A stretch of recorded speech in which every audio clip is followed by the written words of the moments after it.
So, good afternoon, everyone. My name is Thiago. I'm the managing director of Passion for Social. Just as an inclusive introduction, I'm Brazilian. I'm brown skin, beard, short hair. I'm wearing a white T-shirt today, and I have a virtual background with some plants behind me, and also the Passion for Social logo. In today's session, we are going to have the accessibility and social media. And along with me, we have Alana, our content lead at Passion for Social. And Alana, would you like to introduce yourself? Yeah, hi everyone. As Thiago said, I'm lead content writer with Passion for Social. I've been there since 2018. And what just makes my role slightly different is that I have lived experience of visual impairment. So I've got first-hand experience of access barriers to services and information. And I think that makes me really appreciate creating content that's accessible and useful to everyone. And I think if I'm right, Thiago, my picture that I have on here is of me standing in front of some whiskey barrels. We can see your picture. Oh, you but can't? yeah, because it's Zoom. Usually we are in other platform, but that's good to know that you have some whiskey barrels around you to make the tradition of Scotland. So it's good. Just to let you know, these webinars that we present, they are also part of the Accessibility for All project that we used to run with Connect3. It was a consultancy here in Glasgow, but now we are just running by ourselves.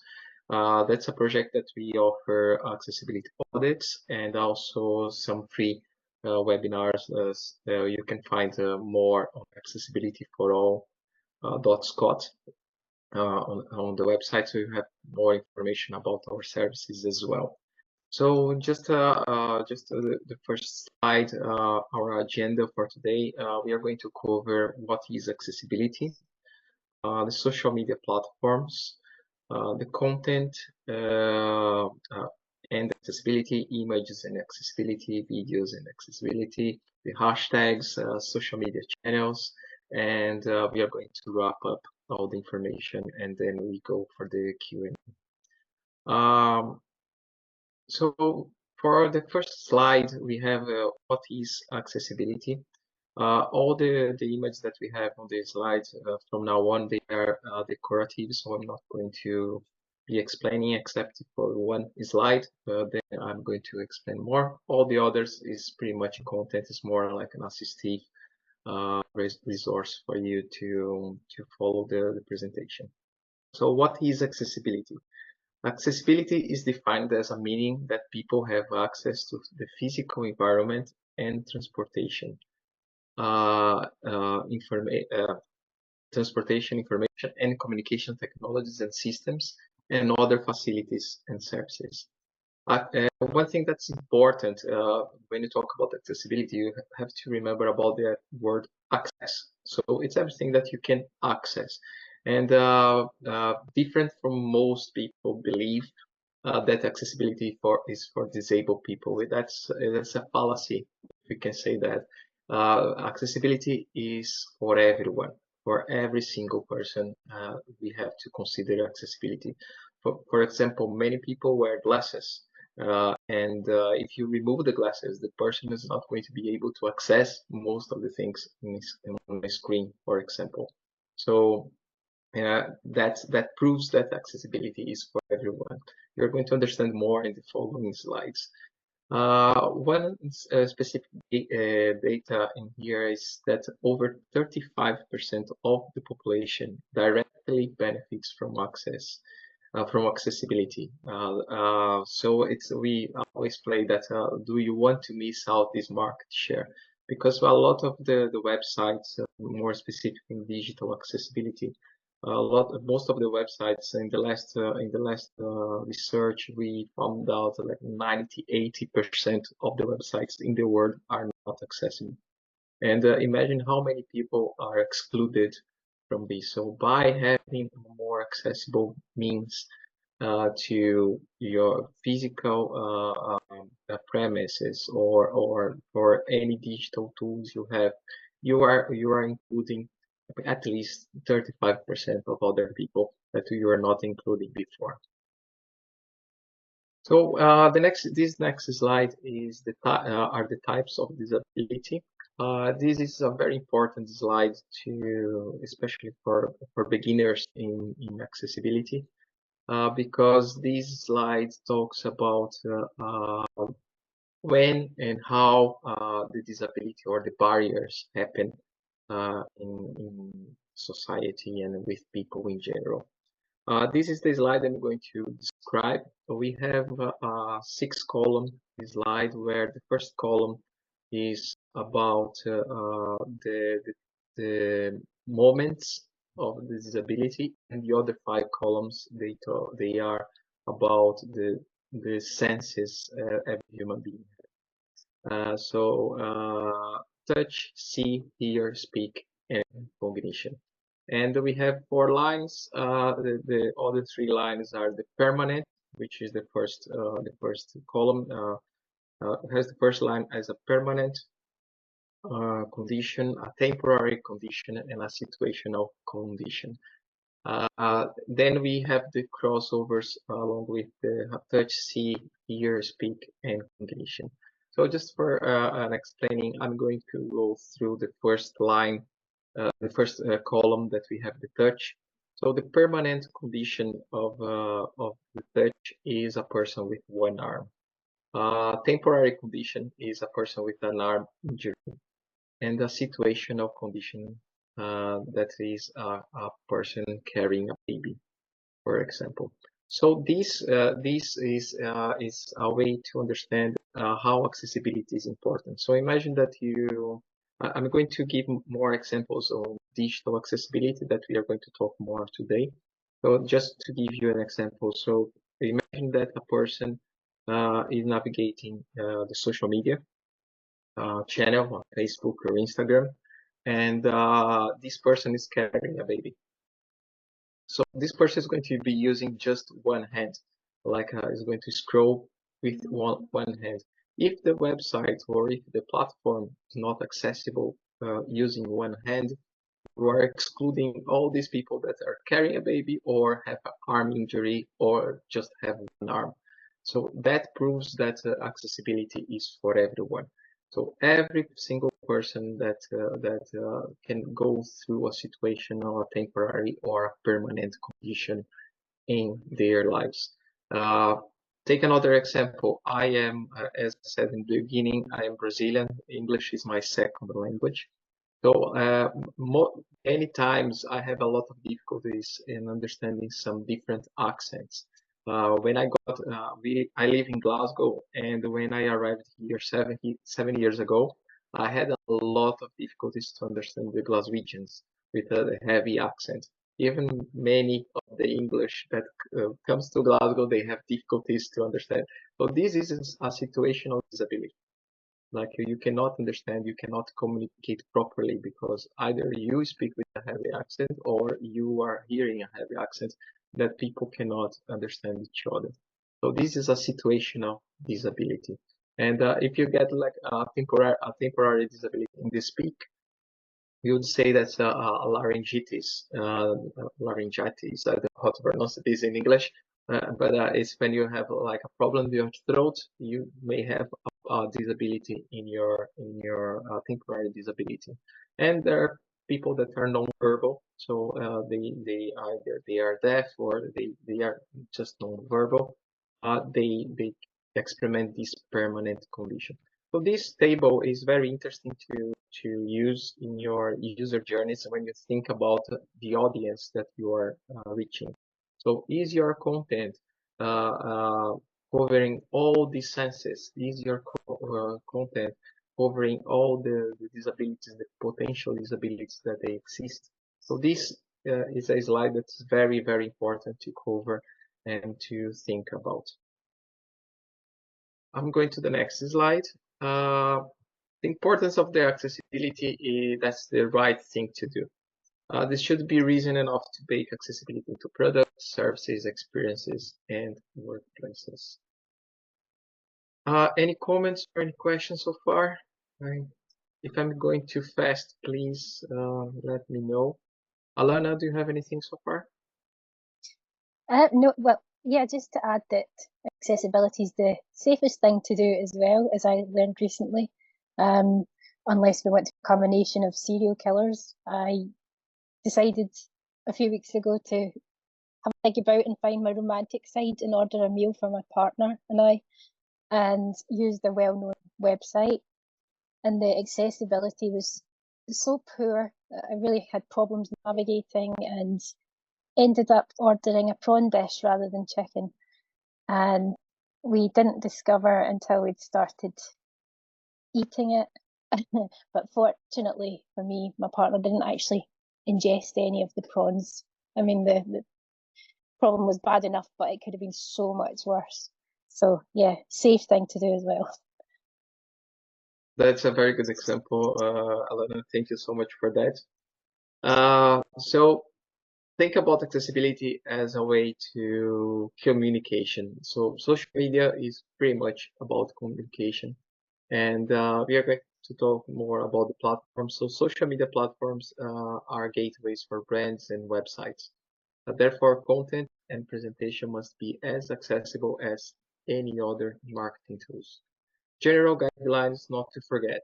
Use alternative text descriptions for images, caption videos, avoid GIFs or post context for animated GIFs, camel case hashtags, and limit emojis and emoticons. So we are going to talk about accessible content. Alana, it's your part. Yeah, okay. So just to say before I continue, if you've got any questions, would you mind please reading them out, Tiago? Because I Yes. switched voiceover off at the moment so as not to interfere with the call. Okay, so when it comes to accessible content, 3 words to keep in mind. Short, clear, and simple. So that's the best way to ensure that everyone understands your messages and really can grasp new concepts. So, tips to keep you on the right track here. Use plain language. So that means avoiding jargon or slang or really technical terms. You should only use them when they're appropriate. So I would say it's safest to assume that you're writing for an audience that just doesn't know your industry. And if you are going to use any of the above examples that I've given, the rule of thumb is explain, explain, explain. And one example I could actually give you here is a valuable lesson I learned from a colleague. Many of you of a certain age might have referred to the devil as Old Nick in a slang term. And it was pointed out to me one day that a colleague really doesn't know who Old Nick was. Yeah, just explain, explain, explain, and if possible, avoid. Okay, so next, make sure to break your content up into manageable chunks, so small paragraphs, and leave spaces between them because it just allows for easier navigation and it makes readability so much easier as well. And also for people who experience challenges maintaining concentration, it helps. I'd say a really good rule of thumb here again is keep to one idea per paragraph. So next thing is rules around using decorative text in your posts or captions. Don't do it. It really does mean losing the custom fonts. I know they look really great, but they can cause problems because assistive technologies really don't pick up on them. And they would just be read aloud as lots of numbers and symbols. So you could imagine how frustrating that might be. And again, if you are going to use them, just ensure that the fonts are big enough to be read. Again, just carrying on with the theme of fonts, you need to ensure that your font's big enough in areas of a page that people can't customize. So again, it just allows for easier reading. You know, people who have dyslexia or visual impairments like myself, or again, some cognitive disabilities. So yeah, I'm going to throw a curveball here to you because this one's not on your slide, but I feel it's quite important to mention. You should just be careful with colour. So that means maintaining a good colour contrast between text and backgrounds. It's especially helpful for people that are colour blind or again have certain visual impairments. So the Web Content Accessibility Guidelines, or WCAG, as we would call them for short, they recommend a ratio of 4.5 to 1 for normal size text. And again, this changes depending on the size of the text. So if it's larger text, for example, it would be a ratio of 3 to 1. Yeah, now we're coming to my old friends, the emojis and emoticons. They're a lot of fun, aren't they? Yeah, I think everybody's probably got their favourites. And I will admit that when they started to become a little bit more accessible, I was letting my inner 3-year-old go and sending piles of poo emojis to everyone. They do look fabulous, but they're a bit overwhelming for people who can't see them. And sometimes the message gets lost. So if you could just imagine, like, you had a sentence with a load of emojis in the middle of it, it's really distracting because a screen reader, for example, would just read them out one after the other. So, like, you might get heart-shaped eyes or smiley face with heart-shaped eyes. Could you imagine how frustrating that would be if you got 10 of them in a row? So the rule of thumb for this would be to avoid using them, and if you are going to try and keep them towards the end of a sentence. Again, ditto actually with tagging people in your posts. It's always best to do that at the end of the post as well. Okay, on to the next slide. Okay, yeah, so try not to overuse capitals emphasis. I know this is something that we tend to do if we're really trying to emphasize a message or draw attention to something, but screen readers will read out every single letter when you do this. So again, that's just really frustrating. So another thing to bear in mind is line length. If you can limit that, it's beneficial because it helps with readability again and people's ability to retain information. So just be thinking, how can I split this up into bite-sized sentences? And just following on from that, using simple sentences or bullet points is a really good way to explain concepts. So keep them short and to the point because it just avoids confusion. And complex constructions that have got lots of punctuation can prove difficult to break down and process. So an important one is using inclusive language. And just some tips here are avoiding using gender-specific language because we don't want to make assumptions about your audience. So just sticking to pronouns like they and them. An important one for me especially is the use of person-first language. So showing that you see the person, not the disability. So for example, saying someone with hearing or sight loss rather than deaf or blind people. Again, avoiding using ableist language like normal, because that infers that we differentiate between groups in society in quite a negative way, or that we value one demographic over another. Okay, so next slide, we're continuing on with accessible content. And the use of special characters, again, to be avoided if we possibly can, because they're not accessible to screen readers. Again, you just get a big long list of incomprehensible numbers and symbols, and it really is distracting. So if you're using them to convey meaning, for example, it's just going to be totally lost in translation. as we said, bulleted lists are a more effective way to convey information. So just a couple of tips on doing that effectively is to introduce the list with a colon, because it's a clear indicator that the list is beginning.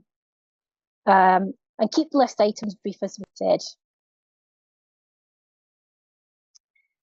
Onto a particular bugbear for a lot of people is the use of links. The first and most important thing to remember is to add a descriptive call to action. So, for example, follow the link to watch a video of blah, blah, blah. Because there's really nothing more annoying than the words click here. Click here for what? You don't know what you're clicking on. And you've got no indication where that link might lead. So following on from that, it's always important to remember to give your links descriptive titles. Or if you're just going to include a URL, keep the link short. And I think we recommend using a link shortener like bit.ly. Am I pronouncing that properly, Tiago? Bit.ly, yeah. Yeah, bit.ly. Again, it just avoids being overwhelmed by a lot of numbers and letters on a screen, or a screen reader just reading them all out. Okay, so moving on to the images that we create. And it's important because we are visual creatures and our brains process this information so much more quicker than if we're reading texts. So it's really important that we make an effort to make the visuals accessible. And at this point, can I just tell you that having a visual impairment doesn't make me, want to miss out on the visuals. It's still an important part for me, especially if they're used to convey jokes or something like that. You don't want to feel as if you're missing out. So add descriptive alternative text to any images you post. And what alt text is just a short explanation of the content that are in the GIFs and images that you're posting. And it helps people like me, for example, who use assistive technologies just to visualize them. So if an alt text is missing from a post, you would probably just hear the word image. And like I said, you completely miss out on what's happening. So worth remembering, social media platforms do allow you to create alt text descriptions, but the rules are different for each one. So some have limited characters, some let you generate your own, some let you do automated ones. At Passion for Social, we'd always recommend that you create your own. And just following on from that, a few tips for doing it successfully would be to describe exactly what's in the image, but do it in a concise way. Yeah, keep it short. Always remember to include little subtleties like jokes or text that are on the image. That's important as well, because that might be central to actually conveying a message, an important message. And again, you don't want your followers to miss out on that. So just a comment, Elena. Yeah. I think it's a good thing to do a parenthesis here, because the images, there are the two types of images when you're going to describe the image on the alt text. You have the decorative images and the images that are relevant for the content. So it's important that if the image is saying exactly what the content, your written part is saying, you don't need to describe the image, because it's the image is just support for the written content. But if the image conveys a message along with the written part, so that's the cue for you to describe the image. Thanks for the parentheses, Alana. You can keep going. Yeah, it's a very good catch, because I think probably from my point of view, I miss out on this so often because you can't tell the difference between what's a decorative image and what actually adds something to the content. Okay, yeah, so just on to my old friend, the GIF. Avoid them because they often trigger seizures and messages, again, just don't get translated to screen readers, for example. So the question you should be asking yourself is, can I present this information in an alternative way? Otherwise, if you are going to include a GIF, important to have the alt text descriptions and make sure there's no flashing or blinking.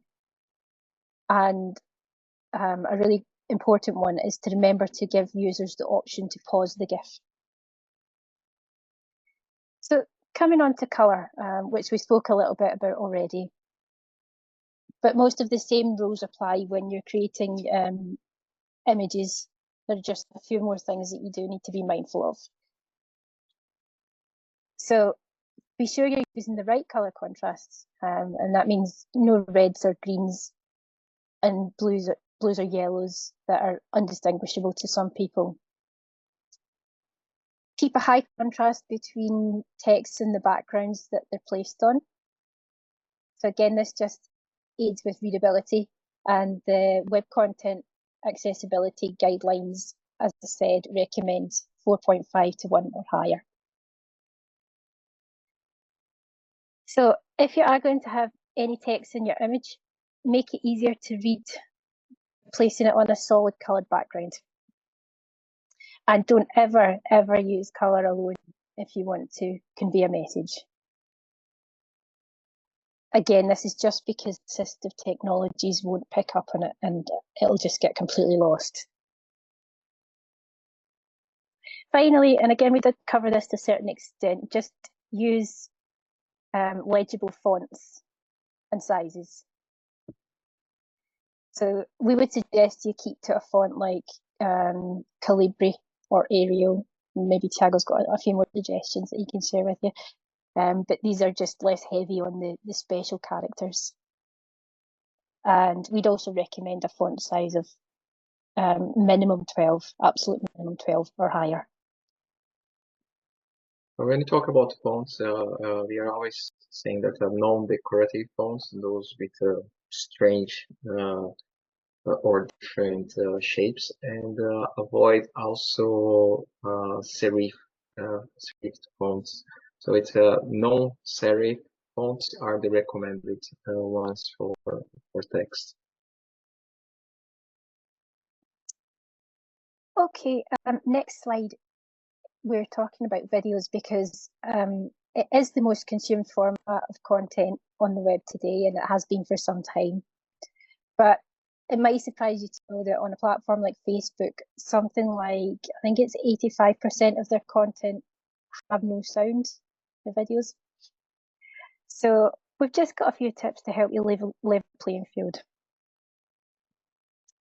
So use your post description area to add alt text again, alternative text again, because this just lets your followers know exactly what might be coming in the video.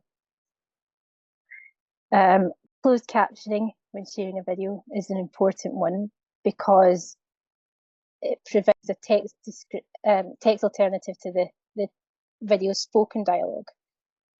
Can I? Yep. Yeah, just I think it's just a parenthesis when we are talking about situational conditions as well. I was with a cell phone that broke the audio, and I stayed with this phone for, I don't know, 6 months, and all social media that I was consuming were through caption, and the ones that I didn't have the videos that I didn't have captioning, I wasn't being impacted. So that was a situational thing, and people were losing me as an audience because it wasn't captioned. That's me. Thank you. So just to give you a better idea of the difference between closed captions and subtitles, closed captions describe background sounds as well. It's not just the spoken word.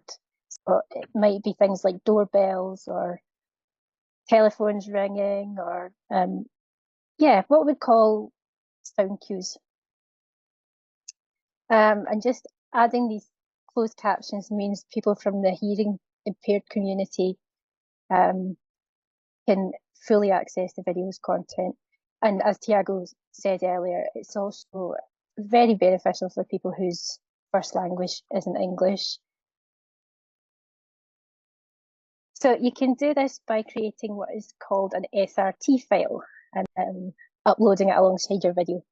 I'm not going to get anywhere near into the specifics of that because that's way beyond my technical know-how. But I'm sure if anyone wants to explore this process further, Tiago will be happy to help after the webinar. Coming back to captions, at Passion for Social, we definitely recommend that you use closed captions rather than open captions. And open captions are when texts are permanently written on top of the image or the video.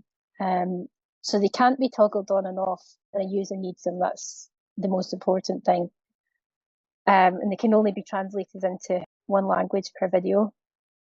And again, they're just often not detectable to assistive technologies. Would say YouTube is a good option if you've got a small budget for creating captions or subtitles. It's especially useful if you've got limited time as well, in such a fast-paced world. YouTube generates them through speech recognition software, but if you do have the time, you can upload your own. So if you are using YouTube to generate them, we'd say remember to edit them because you just want to ensure accuracy. The technology is fairly good, but as we know, it could never replace a human.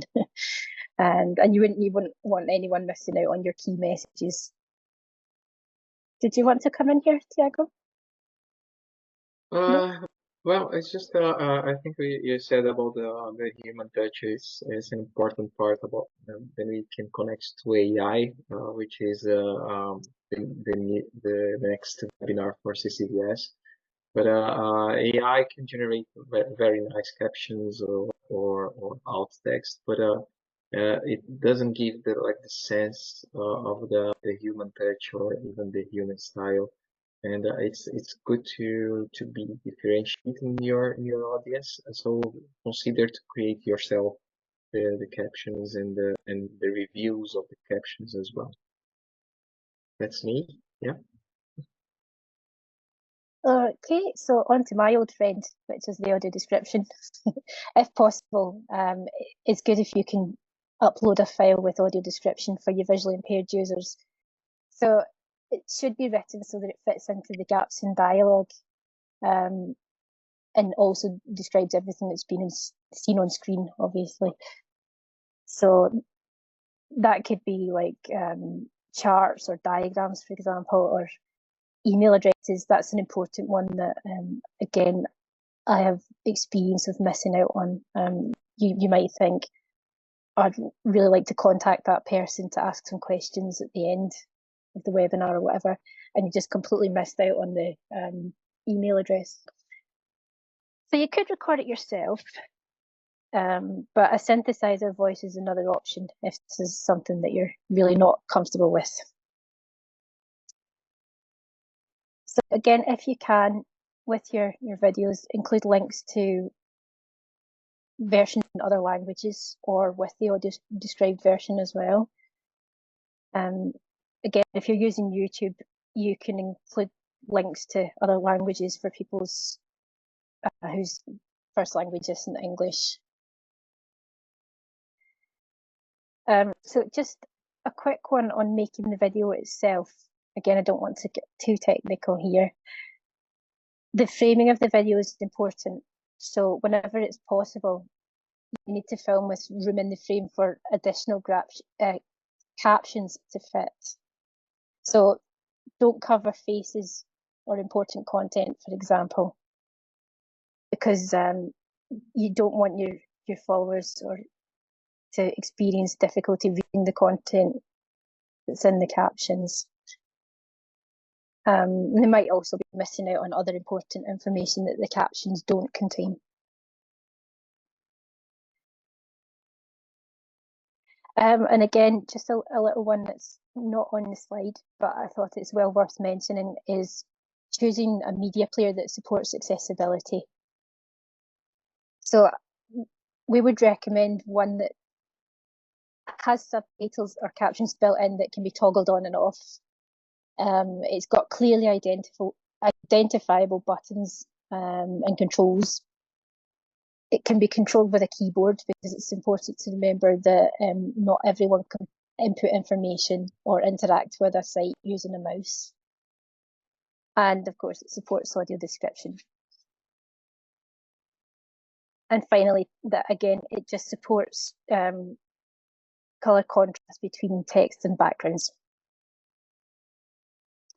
For my part, again, I'm not trying to sell YouTube, but I prefer to use that because it's quite consistent in its layout. The page is easy to navigate, and the buttons are well labeled, and I can use them quite easily. So, final contribution from me, you'll be glad to hear, just concerns hashtags. Again, those are the short words or short phrases that we use to give readers a clue about our content. They can be important for helping readers to find our content with greater ease as well. So you probably do it yourself if you follow hashtags that interest you. So again, creating accessible hashtags, it's not just the right thing to do, but it will improve the chances of your content being seen. So screen readers, again, for example, if hashtags are not capitalized, which we call a camel case, we'll just read them out as one big long jumbled word. It make absolutely no sense. So what we do is, to distinguish each word and ensure that it's read as intended, is to capitalise the first letter of each word of a hashtag. This also helps people with dyslexia as well to distinguish the words, or people who have other cognitive disabilities. Another thing that we'd recommend is using specific terms. For example, workplace diversity. This is just going to bring up more content, more specific content, should we say, and make it easier to find yours. So keep your hashtags simple. Don't use too many words or full sentences. Again, this just makes readability problematic. And relate the hashtag to the content of your post. We would say, sorry, yep, you want to jump in? Yeah, just take the hashtag topic, because we have a question on the chat. It is, are we not supposed to tag people, business, on social media posts? I'd love to learn more about this, as most social media best practices is to keep the tags and hashtags in the body of the text. Just to explain that, like the tags are fine depending on the platform. That the way that you show the names. So tagging is completely fine about tagging people posts. But the hashtags in the text, like for example, if you have a paragraph and you have loads of hashtags in the paragraph, we don't recommend because of screen readers. Because imagine that you listen to the hashtag all the time during the reading is not pleasant for those that use screen readers. So we always recommend to use the hashtags at the end of the post. So you can even state these after the entire content. So don't place the hashtags on the content, on the paragraphs. That correct, Alana? Yeah, you beat me to it. I think that was one of the points I was just coming on to. That's absolutely right. Yep. So the hashtags is, we have to remember why the hashtag exists, because the hashtags are just a way to track the content. So if you put the hashtags on the top of the post or at the bottom of the post, it's not going to make any difference for the platform. because the platform is just tracking if there is a hashtag or not, and then they are going to collect this content and put together with the same hashtags that appear. So to generate interest, if you have a good hook without hashtag and a bad hook with hashtag, the good hook without hashtag is going to win at all points. So you don't need to position the hashtag on the inside the paragraph, for example. So that's why we recommend, just because we make it more inclusive for other people that use screen readers to check that. And another point for hashtags as well, because of the all words are together, it also makes difficult to read for people with dyslexia and autistic people. They have difficulty to separate the words when they see all together. So another reason to put the hashtags at the end, because it's just a way for the platforms to track. About the video, YouTube definitely is a very good tool on accessibility, but I see that Alana is the best person to talk about her experience. But as long as you add captions to the YouTube, and you have the images in good resolution and all the content that you have in there, you can sort of describe or offer an alternative format that you're covering everything. Alana, anything to add? The only thing really is I don't know if you could make users aware of, being automatically able to stop texts from playing or videos from playing, because that's a one that can often be really annoying. You're watching a video and it moves straight on to the next one without you having had the chance to stop it. So autoplay is an important one that I've experienced difficulties with in the past. I mean, again, this may have improved. This is something that I will check out for you after the webinar and send you the answer to. But it's an important one to make users aware of, even if you could just, tell them where the options are to stop autoplay. It's the only thing that's really kind of cropping up at the moment. I mean, YouTube actually does a pretty good job, and it's the one that I definitely most often use. Yeah, one of the things of autoplay is, especially if you're going to use your YouTube videos on your website, for example. So when you are importing these or embedding the YouTube videos on your website, be sure to tick off the autoplay, because sometimes people embed the YouTube with the autoplay on the website. So you open the website and the video starts. And this is not accessible at all. It's even mentioned in the WCAG, that's the Web Content Accessibility Guidelines, not to do that. So that's one important tip. Anything else there?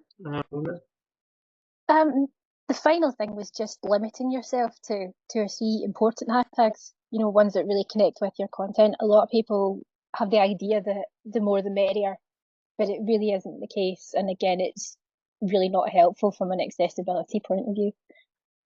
I think that would just be the final thing I would have to say. YouTube seems to be the best platform or video platform. Vimeo is also good, but there are some things that needs improvement. But in general rules, YouTube is an accessible platform. Should we jump to Instagram, Alana? I think that's okay. So we are towards the end of the webinar. Very soon we are going to have like the Q&A. Just going through quickly through the platforms, some particularities of each platform. So starting with Instagram,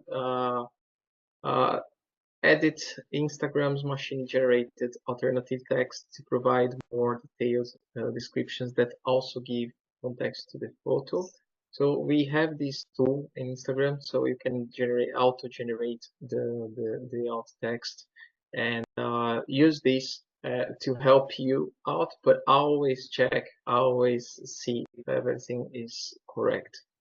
Put hashtags in the first comment rather than in the post caption. This is a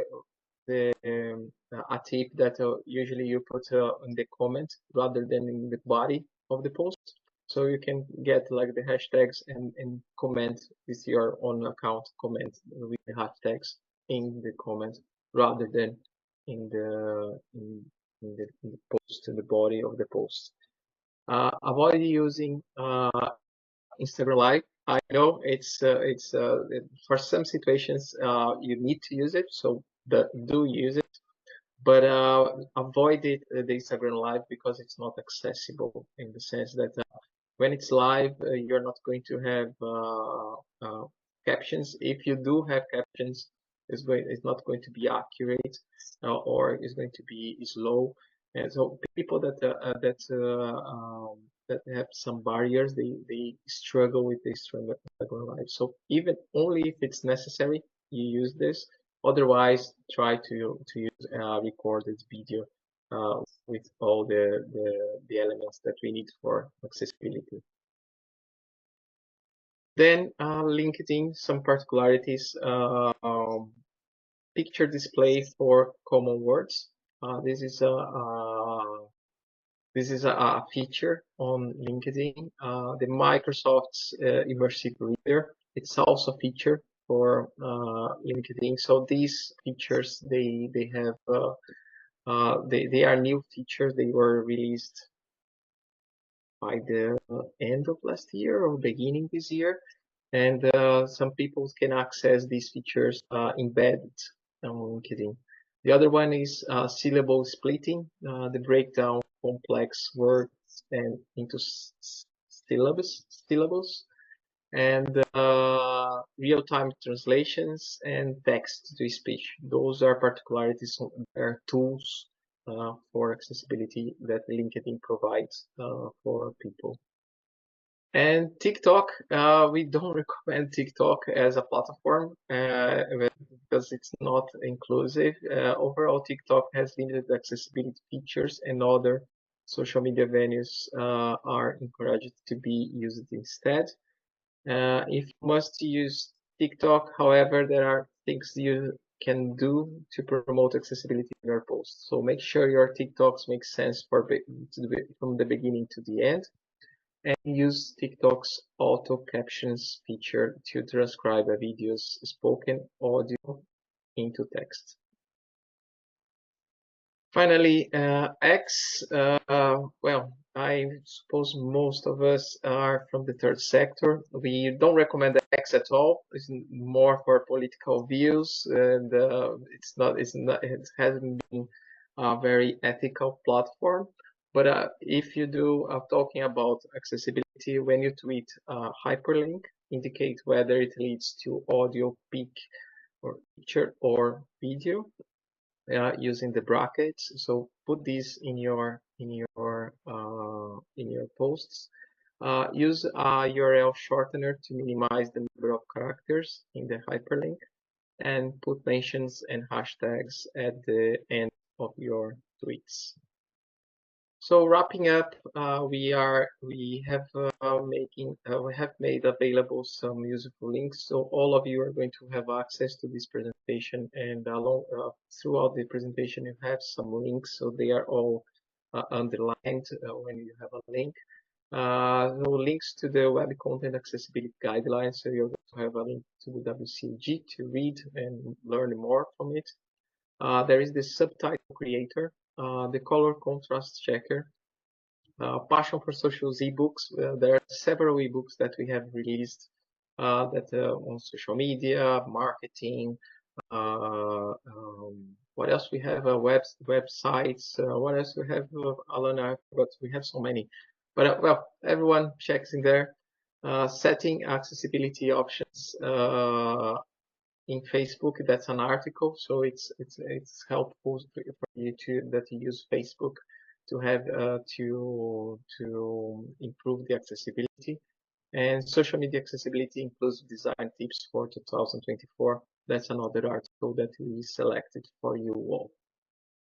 And that's it. I think you can check other webinars in the accessibilityforall.scot website, or you can check our ebooks and passionforsocial.com.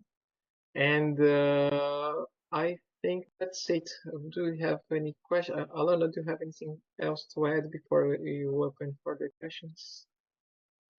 Just one simple comment, and I think that is, always remember accessibility is an ongoing thing as well. It's not just a one-off thing. You always be thinking about the fact that platforms change. AI is changing so rapidly, it's difficult to keep up with. So accessibility, take it in and always be thinking about it. And thanks for listening to us today, because I really enjoyed coming along and having the chance to talk to you all.